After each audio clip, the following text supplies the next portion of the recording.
Can you hear me? Okay.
You are now listening to WSN, Wolf Sports Network, live from the University of West Georgia in Carrollton, now an Odyssey station.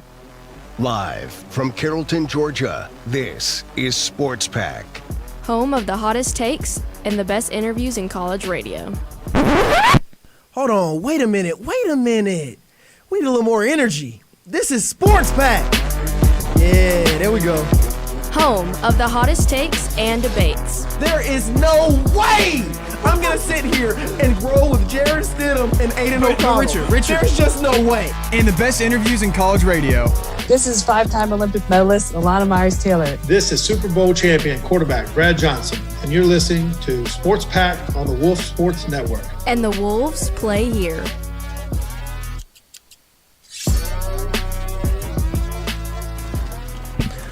What is up, everybody, and welcome to another Monday edition of Sports Pack. As always, I'm your host, Richard Reed, joined by Carly Pear, Jackson Schrader, our guy John Howley over here killing it on the board. And if you're looking behind John, that's our guy Michael Smith. He's a WIT here at the station.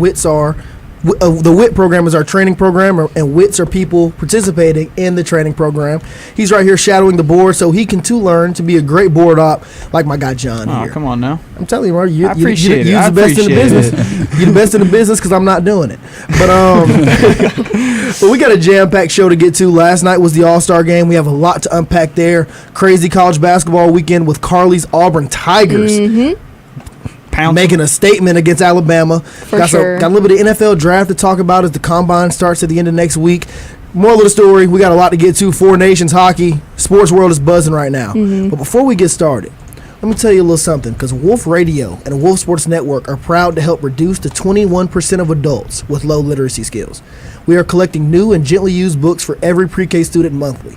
Give today by visiting wolfradio.com/book drive. That's wolfradio.com/book drive. Starbucks has the deals all semester. Deals like BOGO on the penguin penguin cookie. Penguin cookie? Yeah, penguin that cookie. Sounds awesome, dude. Like Happy Feet. Up to 50% off all Starbucks tumblers. And a happy hour on Fridays from 10 a.m. to 12 p.m. for 50% off all refreshers and cake pops. Well, let me tell you something, boy. I had a cake pop earlier today. like about an hour before the show started, I had a cake pop. That joint was so good. But one last reminder. College students who binge drink alcohol at least 3 times per week were roughly 6 times more likely to perform poorly on a test or a project as a result of drinking. That is why the Crafty Rabbit Meadery has joined forces with Wolf Sports Network and Wolf Radio's Drink Responsibly campaign to remind students drinking should be done responsibly and in an environment that discourages overindulging. Faculty will not take hangovers as excuses. Now let's talk some UWG. Widener rolls to the right. He's got some time. Everybody's down at the end zone. He heaves it. And it is caught for a touchdown. We are one. Go Wolves. Yes, we are. And we had another big-time UWG win this weekend as our women's basketball team picked up another big-time conference win as they took down the University of North Alabama. Final score of 62-53. Just an overall dominant performance this past Saturday on the Pink Out Alumni Night. It was incredible. There were a lot of people there wearing pink. I had a pretty interesting showing as well. Some people might say it was bad. I say it was pretty decent, room for growth. We'll talk about that later. But Schrader, I want to start with you. Yeah. You were sitting courtside with me at the game. So were you, John. But I'm not starting with you. I'm starting with Schrader. It's all good. What are some things you took away from that game that led to us getting this big win? Yeah, this was a huge win, and I think the biggest thing that made it big was the fact that we had just complementary basketball. Great defense paired with great offense. Destiny Jones had a double-double with 10 points and 14 rebounds. Nari Holiday had almost 10 rebounds. I mean, they were all doing a really, really good job. But the one thing, and I don't use this word often, but I feel like you could say that we got a little lucky getting this win because of how sloppy both teams played. Yep, North Alabama had 13 turnovers to our 15. And honestly, our free throw shooting was horrendous. Yep. If you look at our free throw shooting, we shot 48% from the line. Yeah, it was rough, man. And in the fourth quarter, we were 6 for 16. Goodness. That cannot happen if we're going to try to make a push for anything related to the ASUN tournament, because that's what we're doing right now. We're on a 3-game conference win streak, which is huge. We're getting hot at the right time. But if we continue to have games like this, we will not come out victorious. We will not win those games, and we really need to fix that going further on. Yeah, you're 100% correct. Like, there's really no more to add to that. It was a great game, and like you said, we've won 3 straight conference games, really getting hot in conference play at the right time. But those kind of things need to be cleaned up. Terrible at the free throw line. Awful. Yeah. Only shot 25% from 3. Last game, we won 50% from 3. Today, this past Saturday, 25%. Like you said, Schrader, we really capitalized on how sloppy North Al was playing. Yeah. But I can tell you this right now, and I can promise you this. Every team in our conference that we play against will not have sloppy games like that. North Alabama had 13 turnovers, only shot 31% from the field, 23% from 3. We can't count on other teams having that, so we need to get back right, understand that, we got away with one right here, but we still played a good game. Exactly. Just clean up all the little things, and we'll be A-OK for ASUN conference play. No, I want to say one thing is, or not. I'll say I think we got a little bit lucky with this game. Not that we won, and I'm glad that we had the 3-game win streak and Wolfie scaring the absolute daylight out of me. Dude, that was so funny. When he absolutely just thunder-stomped behind my dad and I. It sounded like somebody ate it, bro. Dude, it scared my dad half to death, I swear. But I think we got kind of a little bit lucky with that. Just both teams playing sloppy, but we ended up just digging deep and captivating there. So it's just, of all things, it's going to help for the ASUN tournament because, like you're saying, we got to get hot at the right time, but we have to fix these simple little things because with just the way free throws were and 3-point, that will not, when it comes to ASUN tournament, that will not cut it by any means. Yeah, and one good thing to look at is we really didn't foul them. They only had 8 free throw attempts to our, I don't even know how many we had. If we had 16 in the fourth quarter, we had a lot. We got fouled a lot. But I guess that's one good thing to take away is, like, we weren't fouling like crazy. It was just sloppy with turnovers and missed free throws, but those are easy fixes. I'll tell you who wasn't sloppy at all. Our baseball team. Opening weekend was this weekend, and they had, it was supposed to be a 4-game series, but as you all know, there was some pretty bad weather on Sunday, so Sunday's game got canceled. Ended up being shortened to a 3-game series against the University of New Orleans. And but let me tell you, the first game, February 14th at 4 p.m., was an absolute massacre with our West Georgia Wolves winning 18-3. Yes, Insane. 18-3. That shouldn't be illegal. That's only the score to a football game. Then the next game was Sunday, 1 of 2, winning 11-10. Definitely a little more competitive. And then our third game, we ended up losing 13-6. We'll call that one a bullpen game, man. That's just baseball. It was a long series, exactly. That's just baseball. If we stomp you out 3 times in a row, your whole program just needs to be. They got to walk home. Exactly. So they needed to get one there. But I am super excited for this baseball team as of right now. Starting off with big time wins against University of New Orleans, like we just said. Schroeder, I want to start with you because you're going to be doing a lot of play-by-play for our baseball team. How excited are you going forward to these next few games? I'm very excited going just to see this team. I mean, we got a pretty big home series against Ohio. We're getting some action here in Carrollton, which is a sentence I never thought I would ever say. But I'm really excited to watch this team play against these higher level of competitions. And I will say, if you want this team to get a walk-off win, just cancel me having to do play-by-play. Because I'm on a 7-game streak of games getting rained out, and 2 of those games have been walk-offs. One of those was supposed to be Saturday. But really excited to watch this team play. Dude, it's sad. It's sad. You're just like a bad luck charm, man. Dude, for real. For real. You're definitely a bad luck charm. But, I am surprised. We get the walk-off, though. I'm surprised by one thing. Now, we're running out of time in this segment, but I had to mention it. I teased it a little bit earlier. I'm surprised you didn't talk about me shooting a half-court shot at the women's basketball. Oh, my gosh. You said you were going to, but you might as well go for it. Walk the people through it. Yeah, so we were sitting there. I've done 2 on-court challenges. I've won both of them, both buzzer beater challenges. So when the guy walked over to get one of us to do it, I knew it couldn't be me. My 5 seconds of fame is already done. So I looked at Richard and John. I knew John wasn't going to do it. The guy knows. He looked like a deer in headlights. Richard did too, but Richard he still got scared from. He got the stepped up to courage, the plate, man. man. He stepped up to the plate, and boy, he should have just kept quiet over there when we were asked. In my defense, they gave me 3 chances to shoot a half-court shot. It's a half-court shot He for hit a the reason. rim once. I hit the rim. I hit the rim once. only I got 2 close air on the balls. second time. The third one was a bad air Dude, ball. that thing was. Yeah. But here's the thing, man. I think it was in a different area. Here's the thing. Now I'm not a basketball player. I can whoop you anything else. Football, I got you. Baseball, kickball, even Softball, pickleball, softball, whatever it is, I'm straight. If you put a basketball in my hands, look, You might not believe it, but I'm not that guy, pal. I'm not that guy. I struggle from I'm not even gonna mention that. I'm just not a basketball guy, so I knew I wasn't gonna make the half court shots anyway. Yeah. I was really surprised by how close I did get, but it is what it is, man. It's history at this point. People aren't supposed to make that shot. That's why it's a crowd game anyway. You're not supposed to get that Chick-fil-A gift card. Exactly. Nobody's supposed to get that You free got two, and Chick-fil-A. you gave me one. So, But we're going to take a quick ad break. Stay tuned because when we get back, we're going to dive into the NFL Combine and also talk about the this past All-Star weekend. You don't want to miss it. This is Sports Pack on Wolf Sports Network. you are listening to Sports Pack every Mondays and Thursdays from 6 to 7, only on Wolf Sports Network. Hey, do you want to be a part of Wolf Sports Network? Yeah! Well, I have some good news for you because you can join us. Woohoo! So if you want to learn more about this, go to wolfsportsnetwork.com and click WIT Sports Program. With becoming a WIT, you expand your knowledge in the sports radio world and join our ever-growing family. New face over there. You're not tripping. We got my guy JT over here shadowing the board. He's running through a WIT program right now. Brandon, how you feeling, baby? Welcome to Sports Pack. I'm feeling great being on here for the first time. And we can't wait to meet you once you join us. Sports fans, are you looking for a show where you can see other sports fans sharing in your misery and excitement? Then Sports Out of Pocket is for you, because we're fans too, and we experience our highs. Bertigine is not a safety. He's just a corner who will lock down your number one. And our lows. Trayshawn Ward. Screw you, buddy. You won our team last year, and you gave us no mercy, okay? So join us every Wednesday at 5 to cheer and boo along with us, only on Wolf Sports Network. It's a tale as old as time.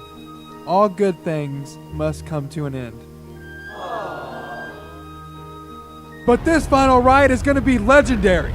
Oh, yeah. More legendary than this. Is this the dagger? And this. Diggs! Sideline! Touchdown! So be sure to listen to Triple Threat every Friday starting at 11. Only on Wolf Sports Wolf Network. Sports Network is going to have you covered with content for every day of the week, Monday through Friday. Sports Pack is bringing you all the news in the sports world today on Mondays and Thursdays at 6. Sports Out of Pocket is bringing you sports commentary with a comedic twist on Wednesdays at 5. And sit back and relax and grab your favorite snack, because Triple Threat is bringing you the chill content on Fridays at 11. And we have a brand new show coming to Wolf Sports Network, The Playbook, where they talk about everything going on in the college sports world on Tuesdays at 6. So make sure you're tuning in Monday through Friday for all the content Wolf Sports Network is bringing you this semester. Dine West is committed to offering a diverse menu that accommodates a wide range of dietary preferences, including vegan, gluten-free, and multicultural options. Their menu changes daily, and you can view the weekly offerings for both East Commons and West Commons dining halls at westga.edu/dinewest. That is westga.edu/dinewest. In a recent survey, almost 53% of full-time college students ages 18 to 22 drank alcohol in the past month. That's why the Crafty Rabbit Meadery has joined forces with Wolf Sports Network and Wolf Radio's Drink Responsibly campaigns, reminding you there is no drinking under the age of 21, to never drink and drive, even if it's only one beer, and to add food and water when you drink so you don't end up texting your ex. Take it from me, that never ends well. Well, rarely ends well, which means know your limits.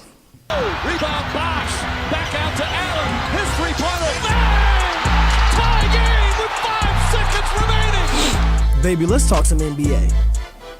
Yeah, we got a lot to talk about in the NBA because last night was All-Star Weekend. But before we get started, let me just give a quick disclaimer. This is not Carly. She didn't just transform in any way, shape, or form. Okay. This is Philip right here. Okay. He's here to join us for our basketball section of today's show. But we all watched the All-Star game. A lot of you out there watched the All-Star game, but if you didn't, let me walk you through it. Please. Yeah, They decided to change the format. Please. See, a lot of people haven't been tuned in, and that's why the format's been changed. In order to inspire the players to give more effort, They Adam made it worse. Silver and the guys decided to do this. I don't know if it was better or worse. Let me walk them through it first, then we'll get into the opinions. So they split it up into Say 4 Draymond teams. had one. Candace Parker's Rising Star Team, Shaq's OGs, Chuck's Global Stars, and Kenny the Jet Smith's Young Stars. This is the whole TNT cast. And out of these 4 teams, it was a tournament. 3 games total, 2 prelim games, and 1 final game. The first place winner got something like $100. Each player got like $120,000. Second place team each got $75,000. And the third and fourth place both got $25,000. The games went to 40. First one to 40 wins, so on and so forth. This game was meant to inspire players to go harder, because the past few years in the All-Star game, people have been losing interest because it was just sloppy, offensive showcase really, but offenses really weren't even rolling that well because of how sloppy it was. You could just tell the players didn't really care about the All-Star game. So this was the NBA commissioner Adam Silver's solution. And a lot of people, like multiple-time champion with the Golden State Warriors, Draymond Green, said it was a failure. He said it was horrible. He said this wasn't basketball, this was garbage. The fact that the Rising Star team was playing in the All-Star games on Sunday, he said it was terrible. And he said on a scale of 1 to 10, how would you rate it? Draymond Green rated it a 0 out of 10. Now I want to open it up to you all first. What would you rate it on a scale of 1 to 10? Did y'all enjoy this format, or do y'all think they need to pivot to something else? Maybe a 4. I mean, it was all right. $120,000 is not a big enough incentive. If you watched, first off, that's like giving me $12 to go work at Taco Bell. But if you watch, like, even just watching the highlights, there was a whole 15-second clip I watched, which consisted of at least 2 air balls, 3 turnovers, and 4 people falling. Yeah, there was a lot of that. It was the most I sat through I don't care thing I've ever seen in my life. It was so boring. Yeah, I'll give it maybe like a 2. I mean, I didn't really watch much of it. It was on and off, but there was better stuff to watch, which is kind of wild because that better stuff to watch was just like softball. It wasn't that great to watch. And I hear one of the twins here at the station told me that out of the 3-hour-long broadcast, only 52 minutes of it was actual basketball. Yeah, and they weren't wrong. A lot of it was Kevin Hart standing at half court talking about Shaq's outfit. How short he is. There was a big concert at one random point. Mr. Beast was out there doing a half court shot contest. Yeah, I saw that. There was a lot of filler in the event. John, you want to rate it real quick before we keep moving? Just give it like 1.5. Other than like those dunks, I'll say Max McClung. All right, I gotta give it to you. Brought a little bit of life back there, but like he's a three-time. Yeah, but the fact that they have to keep going to the G League. They got one G Leaguer, 2 rookies, and 1 That's a huge problem right there. They have only one guy willing to consistently participate in the dunk contest. I mean, he brought some good dunks. I'll say that. I mean, he was out. He's a G Leaguer, bro. He's gonna do whatever he can to get some money. Right, exactly. Why not give him the chance and like, why not call him up and actually let him play instead of just bringing him up, a couple days before? His career earnings from the dunk contest are like more 3 times more than he's made. They triple it. It's like $320,000 to 120, something like that. Yeah. But that's what's so interesting about it. I didn't think it was the greatest either. The first game, the Young Stars versus the Global team, was very entertaining. Then the second game dipped off, and then the final game, after like a 30-minute wait to get to the game, it was terrible. It wasn't entertaining at all. But the thing that really gets me, I'd probably give it like a 3.5 out of 10 just to throw a number out there. What really gets me, though, is Draymond Green's comment. He was talking about how awful it was. He said this wasn't basketball. He said those young stars haven't earned the opportunity to get on this stage. But the Young Stars had the best performance in the All-Star weekend. They're the ones that really showed that they cared. And that's what really stood out to me. I was like, it's so bold of Draymond Green to make that sort of statement when he and the players are the problem. It's not the fans. The fans didn't just all of a sudden stop enjoying basketball. Yeah. They stopped enjoying All-Star weekend because the players were showing no effort. All of a sudden, a switch just flipped, and none of the players cared about the All-Star game anymore. They didn't care about winning the Kobe Bryant MVP trophy. They didn't care about breaking all the records, becoming the leading scorer. They just stopped showing real effort. So the fact that an NBA player that has contributed to the decline in the All-Star game's overall appeal had the guts to go up there and say that, I was just very taken aback by it. When he and the rest of the players are the key problem with the All-Star game format. I wasn't surprised. It's Draymond. Draymond says what he wants to say. That's very true. Like you could look at it that way, but he really just said what we're thinking. Like he was just kind of the voice, I guess, of the people, if you want to say it that way. He also racked up probably $100,000 in fines. And stuff for saying well, I mean, a lot of what he was saying was if he about won the tournament, all that money would be going right back to the NBA's pocket. I mean, a lot of what he was saying was about just the NBA as a whole. I feel like some of it wasn't even the All-Star game. Some of it was just like they're just chucking up threes and he hates it. Yeah. Probably because he can hit one. But still, it's fair enough. That's very true. But he also made another statement. And another statement that had me raise my eyebrows for another reason. Draymond Green on there and said after the addition of Jimmy Butler, he firmly believes that the Golden State Warriors won't just contend for, but will win the NBA Finals championship. Are y'all buying it? Do y'all think the Golden State Warriors with Jimmy Butler are a real threat to win the NBA Finals this year? Maybe a threat, kind of, but not. No, I don't think they're going to do it. I mean, if you think that team's getting past the Celtics, no. Is that team getting past the Nuggets? Probably not. Is it getting past Luka and Bron?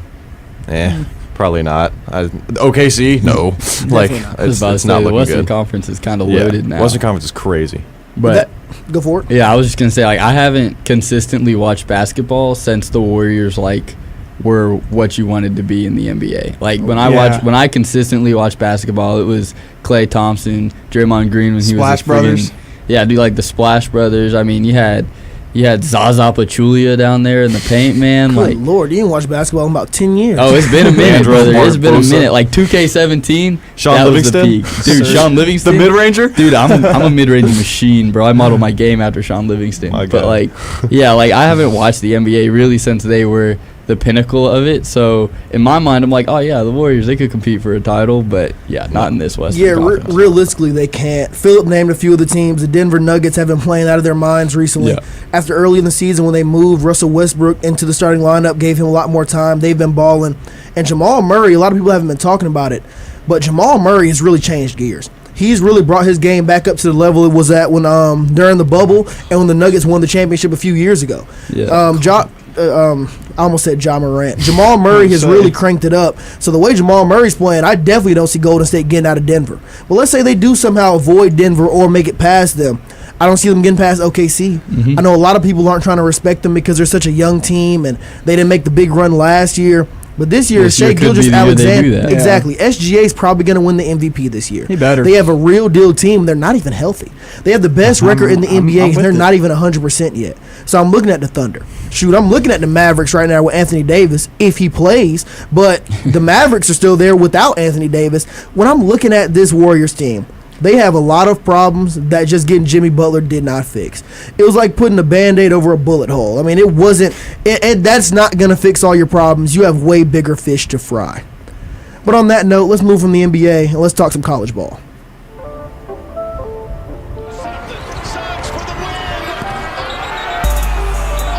Let's talk some college hoops. We had a crazy weekend this weekend in college basketball. Starting off with the Iron Bowl, taking place in college basketball in Tuscaloosa, Alabama. The number one team of the country, the Auburn Tigers, went on the road to take on the second-ranked, yes, second, and I'm not talking about in football, Alabama Crimson Tide. It's when an unstoppable force met an immovable object. And Auburn came out on top, winning 94-85 in a very impressive win. They started off really strong, really limited Alabama early on. Alabama found a way to fight back in the second half. But Auburn just proved to be too much. With 19 points from Janai Broome, 13 points from Todd Pettiford off the bench, Auburn just had a complete performance up and down. Alabama gave it all they could in the second half, but Auburn was just too much. So after looking at this game this past weekend, is it safe to say the Auburn Tigers are the best team in the country and should be the favorites to win the March Madness tournament? Didn't they just lose to Florida like last week? Yeah, they did. But then they came back and beat the number 2 team in the nation. I agree, but I mean, number 2.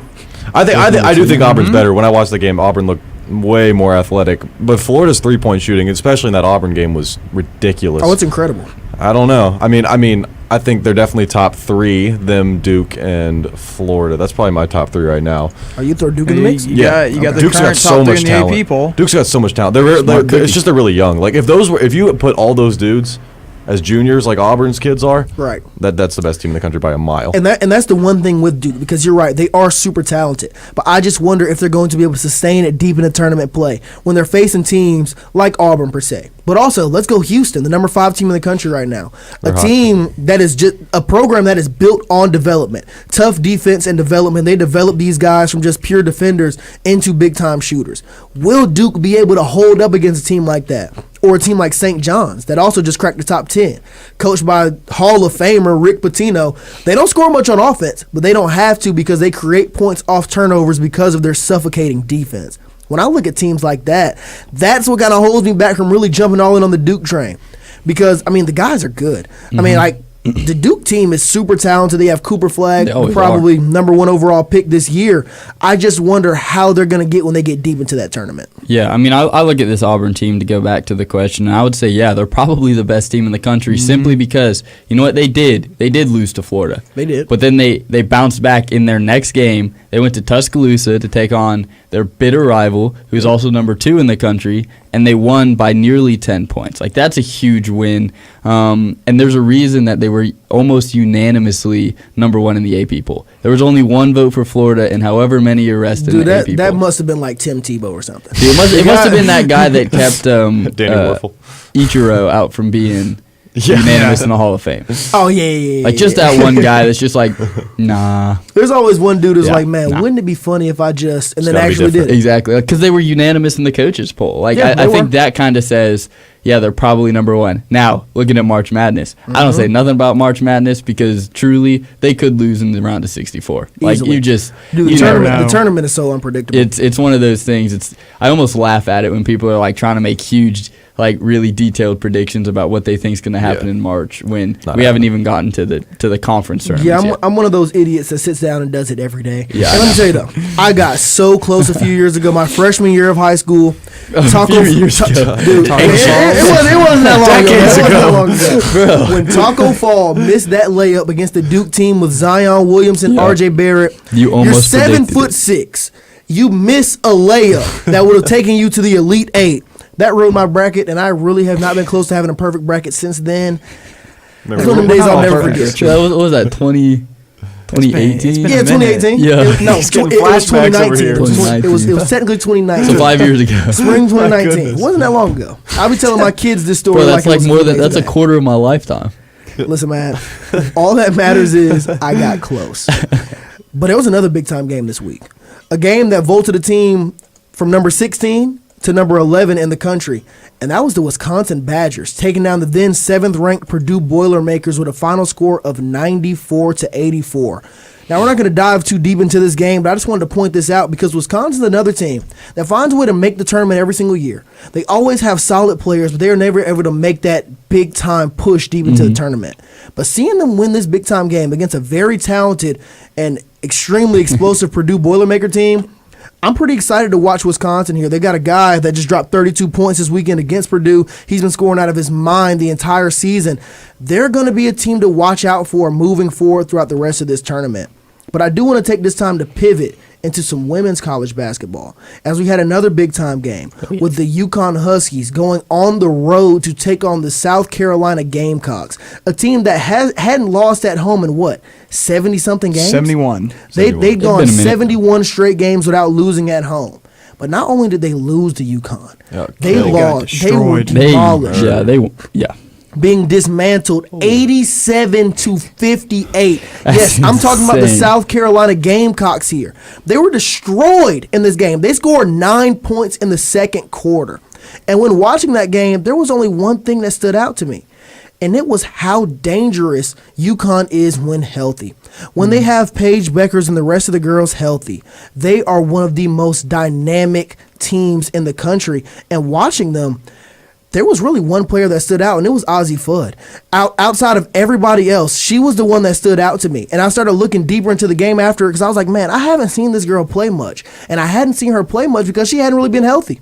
Out of all the years that her and Paige Beckers have been together at UConn, they've only played 35 of a possible 138 games together. Wow. What? Yeah. They've only played 35 Paige has of a been hurt, possible too. 138. Yeah, Paige has been hurt. When Paige was hurt, she was healthy. When she was hurt, Paige was healthy. That's ridiculous. So it was just, they were playing phone tag, basically. But now that both of them are healthy, we have been able to see what they can do.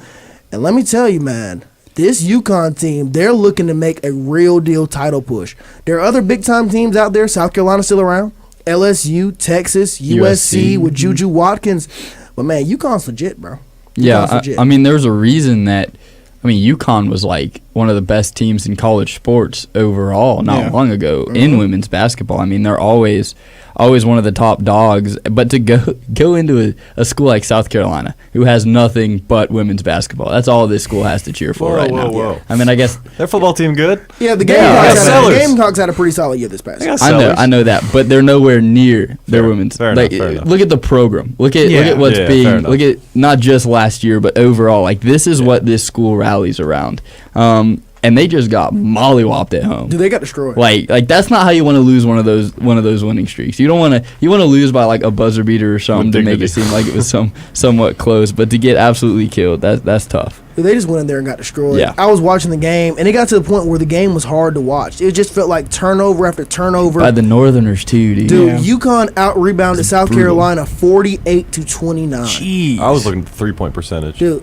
Oh my goodness! Do you see the difference? South Carolina shot 17% from 3, while UConn shot 46%. That's how you score more points than the other team. Goodness. Dude, when you get out-rebounded and outshot that way, there's no way you're gonna win. It's ridiculous. There's no way you're gonna win. South Carolina was just straight up outmatched in this game against insane, UConn, bro. So moving forward into the tournament, I'm really interested to see how it's gonna happen. Because South Carolina dropped another game to Texas a few weeks ago, where they also struggled to hit the 3 and with turnovers. So watching the South Carolina team so far, they have a lot of things to fix before the tournament. But if anybody get it fixed, it's Dawn Staley. I trust her just as much as I trust my mama, man. Dawn Staley gets things done out there. She's one heck of a coach. Dude, she always finds a way to be in the Final Four every single year. Yep. Now, let me tell you, though. What's up? Every Wednesday is Fried Chicken Wednesday at West Commons. For real? Faculty and staff can now get their own meal plans by visiting westga.edu/DonWest. Oh, they're cooking. Dude, more updates on what they are cooking can also be found at UWG_West on Instagram. That's better be following. So be sure to check them out to get your dining updates. Good stuff. Did y'all know binge drinking is consuming 5 drinks or more on one occasion for males? That's a no-no. And 4 drinks or more for Don't females. do it. However, bad. man, did you know some college students drink twice that amount? No way. Are you kidding? Not good. Dude, I wish I was kidding.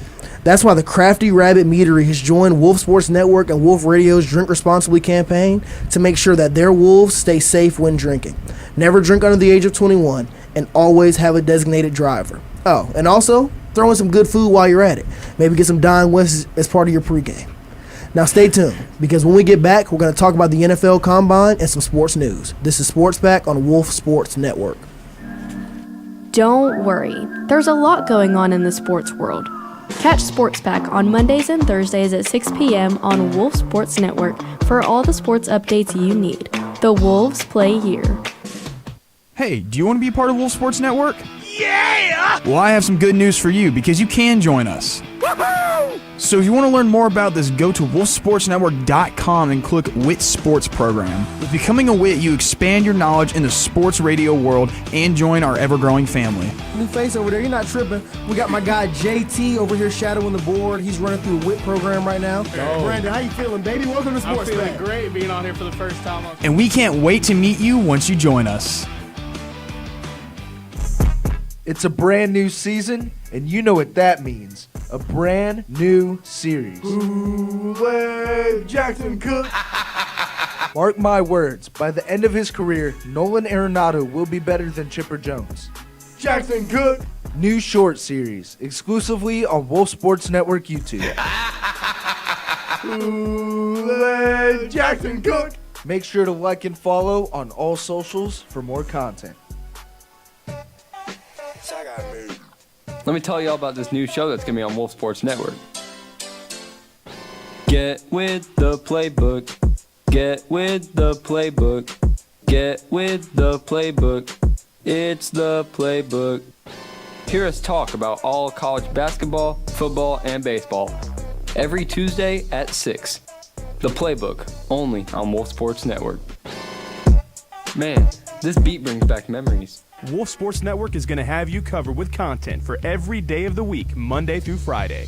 Sports Pack is bringing you all the news in the sports world today on Mondays and Thursdays at 6. Sports Out of Pocket is bringing you sports commentary with a comedic twist on Wednesdays at 5. And sit back and relax and grab your favorite snack, because Triple Threat is bringing you the chill content on Fridays at 11.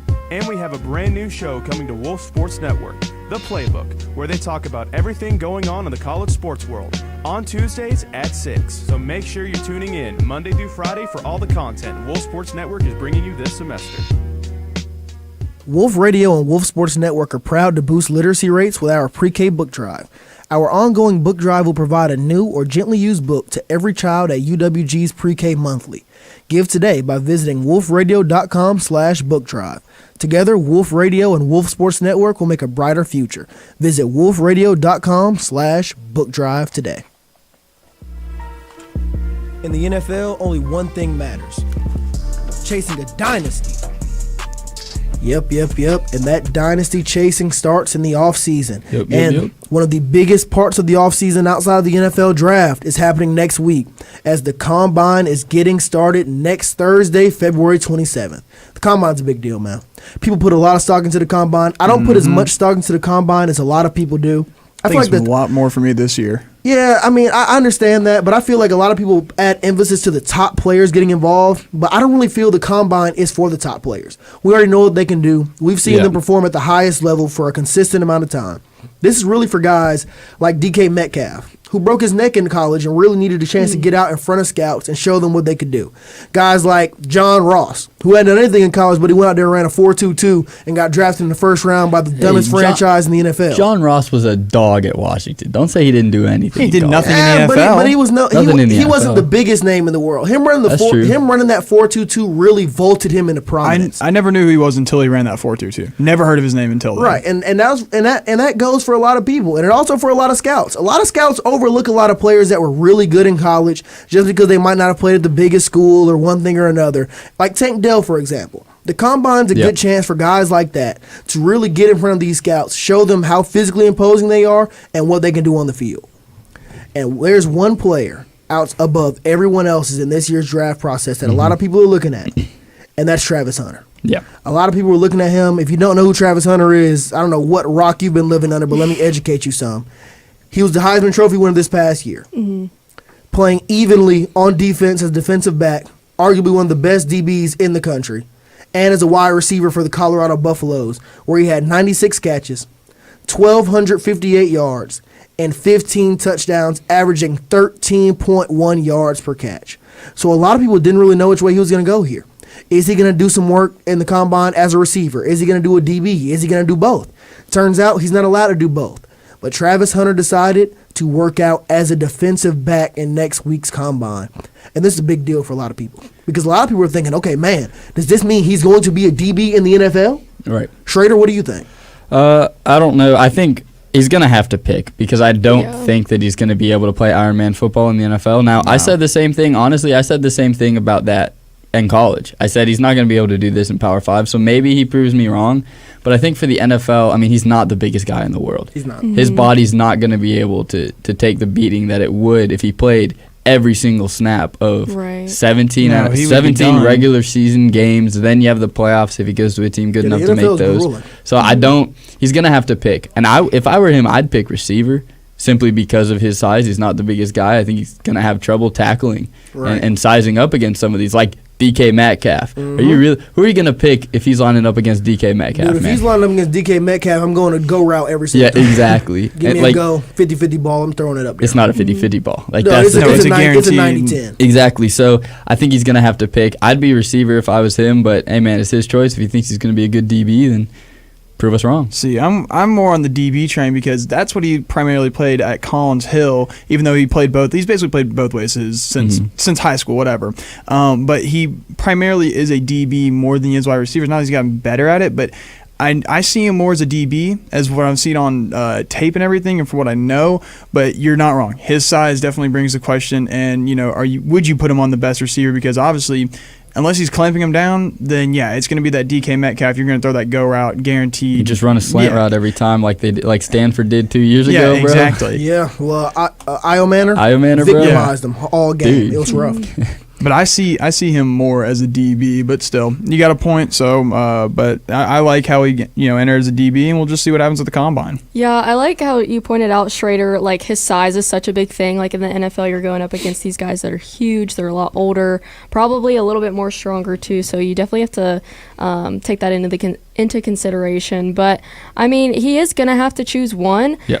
But I also wouldn't be surprised if a team drafted him and he's listed as a DB, but they wanted him to play wide receiver or something like that, or see what his abilities would be for that. So that is something. Have fun in preseason. He'll with be that. a really good depth piece too for whatever team he's on, because Right. like he could be playing receiver and maybe he's not having an insane year. He can make that switch. Exactly, he can make that He's switch. two players in one. Exactly. And that's what makes him so interesting. He's versatile. I'm not sure what he's going to be drafted as. I'm glad you just mentioned preseason, John, because we're going to see a lot of him playing both sides of the ball in preseason. I think that's a true test right there in And- preseason. right, exactly. I feel like whatever team he ends up going to, whether it's the Patriots at 3 or the Titans at 1, I feel like that's going to be how it's determined, how he performs in the preseason. But when looking at Travis Hunter, yes, his size is an issue for me. He's a freak athlete, though. He can jump out the gym, make any catch. Any catch you can imagine, Travis Hunter probably has made, and if he hasn't yet, he probably will in the future. And that's what makes him so interesting. Because in years past, we've seen guys like Emmanuel Forbes, who's a really, really, really good corner. I was going to bring him up simply because he's built like me, Dude, bro. He's built just like you, and he's also built just like Travis Hunter.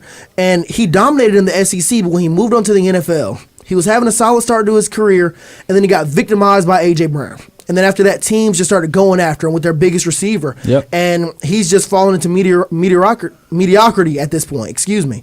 Travis Hunter obviously is a better cornerback prospect than Emmanuel Forbes was, even though Forbes was a fringe. Actually, he was a first-round pick. He was. But his size is still the thing. You can't teach size. Lined up against guys like A.J. Brown and D.K. Metcalf, it's going to be difficult when you're 6'1", 185. Now, maybe he will put on weight, but I didn't see him put on weight his entire time in college. So will he really? But when I look at him as a receiver, I think of Devontae Smith. That's what exactly I've been thinking. Devontae about Smith's same a little thing whole receiver time. that also won the Heisman at Alabama, and he just won a Super Bowl this year. He was regarded as too small. Exactly. All his career. Just like Travis Hunter has been, but he has been dominant as a receiver in the NFL. With his counterpart, A.J. Brown, a lot of people talk about Devontae Smith and say, if A.J. Brown wasn't on this team, he could be a wide receiver 1 anywhere else in the NFL. But he just shares the field with A.J. Brown. But regardless of that, he's been dominant at his size. But when you look at the best corner in the NFL, and I know it's probably not it's probably not a fair comparison for me to make. When you look at Pat Surtain, the best corner in the NFL, just won Defensive Player of the Year this past year for Carly's Denver Broncos. She has on the hat right now. He's 6'2", 202 pounds. Like, he has some size on him. And when you look at Pat Surtain, you can see it. Patrick Surtain is solid. He can get physical with those big corners. Now, Travis Hunter's game doesn't call for him to often do that, but there will be times where they look at him across and they say barbecue chicken. You got a 6'5", 200-pound receiver. We're going right at you with our guy, and he might not be able to create separation against you because you have great technique and great speed, but he will out-physical you. So I'm really interested to see how it goes. He's testing as a DB. He might get drafted as a DB, but whatever team ends up getting him, they'd be a fool not to use him on both sides of the ball. Agreed. Because Travis Hunter's a freak. I mean, even just think like open field tackles against like J.K. Dobbins. Exactly. Just running full head of steam right at you. Travis Hunter's cooked, dude, bro. you're not going to stand a chance. No. Like, he will not stand a chance. Derrick Henry coming downhill on him. I wasn't going to do that. You're just going to hear a train horn when you hear It would be Derrick like Hill coming implanted downhill. into the field, bro. Yeah, nobody stands a chance against Derrick Henry, but the point still stands. But while we're on this topic, before we move on, there's another player a lot of people are really looking forward to seeing this year at the Combine. I know John got really excited about him a few weeks ago when me and him sat down in the studio and watched his tape. That is Mike Green from Marshall University. Yes, Marshall, the Thundering Herd up there in Williamsburg, Virginia. He is a dog. 17 sacks this past season. That's all you got to say. One of which came against the Ohio State University, if you're going to try to knock his play. But regardless of that, he has been a monster. Sacks against Virginia Tech. Dominated in the Sun Belt this past year. And a lot of people are very interested to get in front of him because he's 6'4", 248, but a lot of scouts want to see him in person. They're like, yeah, he played good this season, had a sack against Ohio State. That's pretty big time. He also dominated in the Senior Bowl, so a lot of their eyebrows are raised now. Now the scouts are really looking to see how he does. And I'm going to be honest, I'm expecting a very, very, very big day from Mike Green. He's fast. He's physical. He's long. I think he can do everything you want from your defensive end. I think he's going to have a great day next week. Yeah, I think really it's just going to come down to see how it goes at the combine. You can see his true strength and athleticism there. Now, we've seen it all throughout the season, but you see it to the combine test. I'm kind of looking forward to the shuttle to see how laterally, how quickly he moves. I don't know why that got me like really excited when I just been thinking about it. I mean, you're a lineman. Yeah, I was saying, like that's the whole thing. Stuff. You want the lateral movement to redirect when you're trying to find the ball. So obviously, if he's got the numbers up there, then heck yeah, let's shoot. Falcons, go take him. Simple as that. Either we get Myles Garrett or we get Mike Green. I'm happy with both, but we got to get one of them. Falcons have reached out to the Cowboys, Bengals, and the Browns, possibly for Micah Parsons, Myles Garrett, and or Trey Hendrickson. Cheese and crackers. Good Lord. If Falcons formula on Instagram, tell Terry might be cooking, man. Richard, he might keep his job. It's not yours yet. Look, man, if Terry makes any of those moves, he can have the job. He can keep it. I won't put my application in anymore because I'll tell you what. If the Falcons make any of them moves right there, you get Micah Parsons, I'm going to be insufferable. I'm going to be insufferable. You're going to have to pay people to get me to shut up about the Falcons. But anyway, let's go ahead and move on. Let's get into some sports news. The Dodgers introducing Shohei Ohtani after signing him to a record-breaking contract. Nick Saban is retiring. Breaking news on Sports Pack. I'm sorry, Carly. I'm gonna let you do the sports news segment in a second, but that just got me so excited. I was just imagining number 11 being back in Atlanta, but not Julio Jones. Micah Parsons? Yeah, it's a possible. Or Myles Garrett. I'm happy with Myles Garrett. Save him from Jerry World, bro. Man, I'm happy with Trey Hendrickson, too. The Falcons just need a pass rush. So if they get any of them three. Can we afford them? Is the real We'll question. make it happen. We'll make it happen. We can afford Kirk Cousins, and now he's sitting on the bench. Shoot, we can get that on out. They got money to blow. These NFL owners have money like we can't even imagine. They can afford whatever they want. Yep. But in other sports news, big weekend for the Four Nations tournament. We have a U.S.-Canada matchup, which is really interesting because of based off what we saw at their last matchup. Schrader, what do we have? Oh man, I'm so excited to talk about this. I know that I look like a madman. Like my mind was moving faster than my mouth was on Thursday. I was not able to get the words out of how important that Canada-USA game was going to be on Saturday. But I'm pretty sure all of America now knows that we are a hockey nation. We took down the hockey nation in Montreal after they booed our national anthem. I mean, it was one. They booed our national anthem? They booed our national anthem. That's why we started with 3 fights in the first 9 seconds. Yeah. See, I saw the fights. They dropped them gloves. It was amazing. I saw the Kachuk brothers going at it. Dude, they went the Kachuk brothers were Kachucking out there, man. Did you see them dab each other up in the penalty box? Yeah, I did, Dude, bro. that's I've so seen tough. everything you can see about this team, and I'm so excited. But this matchup against Canada is a big one because a lot of Canadians are saying, hey, you might have won the battle, but we're about to win the war. And they looked really strong today against, I think it was Sweden. Sweden. Against Sweden.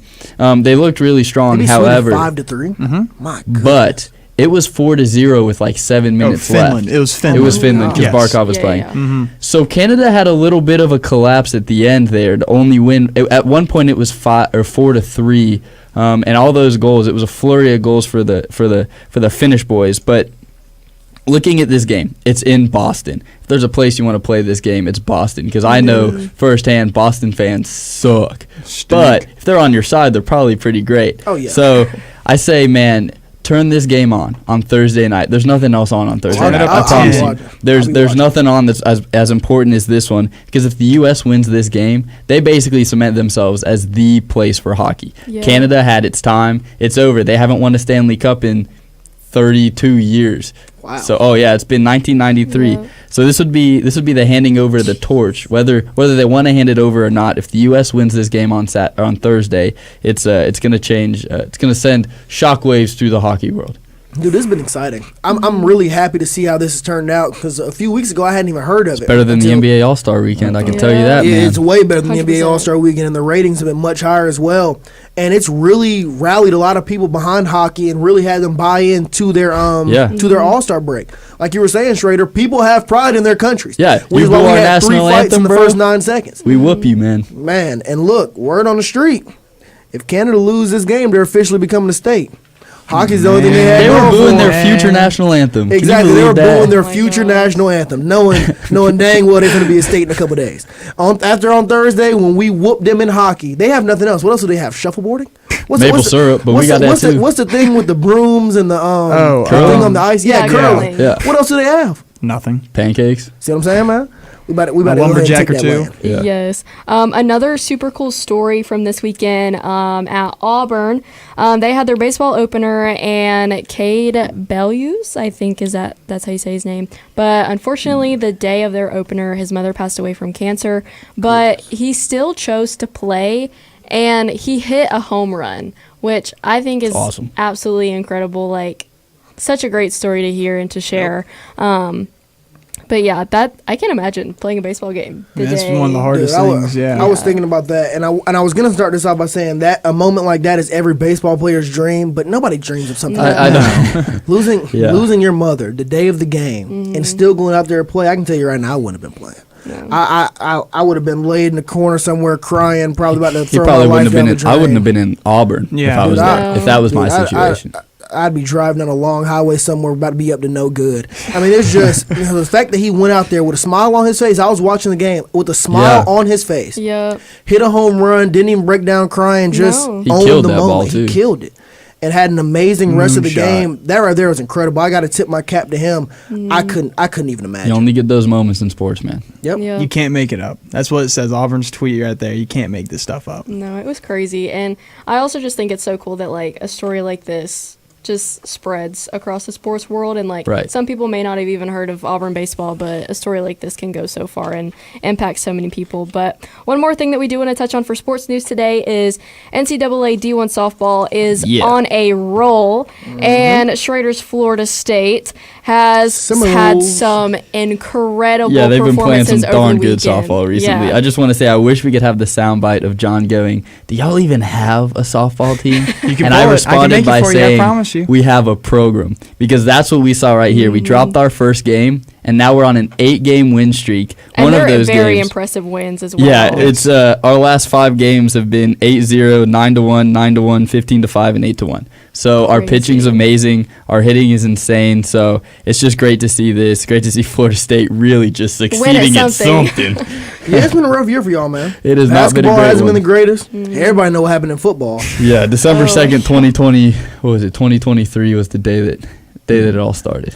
Yeah, it's been rough. Decline. Yeah. But I've watched a couple of y'all softball games. Super exciting, ran the ball. I love watching college softball, man. It's so much fun to watch. I mean, a lot of people are in it watching for the wrong reasons, but it is super entertaining. Oklahoma's good every year. Last year, Oklahoma and Texas played against each other in the college softball World Series. Riddle-Waddle-Wee. Exactly, the Wed-Wivel-Waddle-Wee. Wed-Wivel-Waddle-Wee. Was on full effect, and it was incredible. You see what happened with Texas and Texas Tech? Yeah, I saw that. Where they threw the softball at the girl by accident. Yep. That just makes it so good. Yeah, batter was running to first base while somebody was taking off to score the walk-off run. First baseman feels the ball, tries to throw the girl out at home. Donk. Hits the runner in the chest. But you know what? She wore it like a champ, man. Took it like a champ. And, got out there with the win. Walk off. We cannot get out of sports news today without at least mentioning the Daytona 500 that happened over the weekend. We're going fast and left, boys. Man. Yes. The delayed Daytona 500. Why was it just delayed? give it to John. He loves Yeah, NASCAR. walk us through the Daytona John 500. just loves NASCAR so much.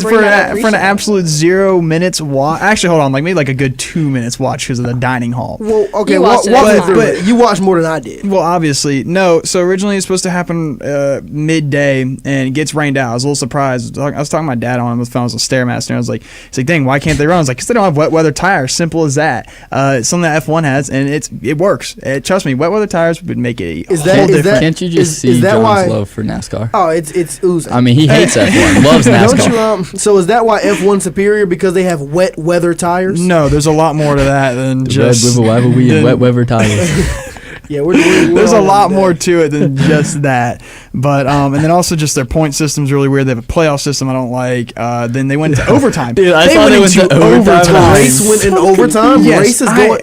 Aren't they already driving for like 3.5 hours? Yeah, I mean, and they went into OT. 200 laps, 500 miles, and it goes into overtime. That's insane. Oh, there's no way. Yeah, there's an overtime. I don't even know half as much about overtime as Joey would, but how'd you say it like that? Bro? Because Joey knows all about in it. the chat. Yeah, he's the one that's saying it. Yes. I don't know. Whatever. You know, we're gonna have a show where just you and Joey just debate. Yeah, they just NASCAR F1. I think I just came up with a pretty darn good content. That's why your content. Yeah, that's gonna be a Wolf Sports might Network actually special do in that. the coming weeks. John versus Joey, F1 or we might do that. F1 or NASCAR. But I'll bring the cavalry. I promise you on that. Yeah, that's a conversation for the future, though. As of right now, I just want to thank you all for tuning into Sports Pack. Come back, same bat time, same bat channel this coming Thursday for our Thursday edition. But until then, we'll catch y'all later. Stay safe. This is your host, Richard Reed, signing off for Carly Pear, Jackson Schrader, See y'all later. John Halley, my guy Philip that checked in, my guy Michael sitting in the corner, excuse me. We'll catch y'all Thursday. Stay safe and God bless.